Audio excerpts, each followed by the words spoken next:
அடர்ந்த பச்சை காட்டின் நடுவில் எல்லா விலங்குகளும் மரியாதையோடு பார்க்கும் ஒரு சிங்கம் இருந்தது. அவன் பெயர் வீரன். வீரன் ஒரு அரசன்தான், ஆனால் அகந்தையில்லாத அரசன். காட்டில் யாருக்கும் அவன் தொந்தரவு செய்யவில்லை. பலவீனமான விலங்குகளை அவன் காப்பாற்றினான். ஒரு நாள் காலை காட்டின் அமைதியை உடைக்கும் ஒரு சத்தம் கேட்டது. அம்மா, அம்மா என்று ஒரு குட்டி மான் பயத்தில் நடுங்கிக் கொண்டிருந்தது. அதை தூரத்திலிருந்து பார்த்த வீரன் மெதுவாக நடந்து வந்தான். மான் பயந்து ஓடவில்லை. ஏனென்றால் வீரனின் கண்களில் கோபமில்லை, கருணைதான்.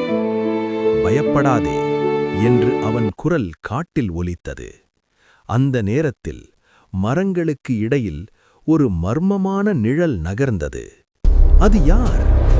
காட்டின் அமைதி நீடிக்குமா? வீரன் உண்மையான அரசனா? தொடரும் எபிசோட் 2-ல். ஹே நண்பர்களே, இந்த வீடியோ பிடிச்சிருந்தா மறக்காம சப்ஸ்கிரைப் பண்ணுங்க, லைக் பண்ணி ஷேர் பண்ணுங்க. நான் மறுபடியும் வரேன்.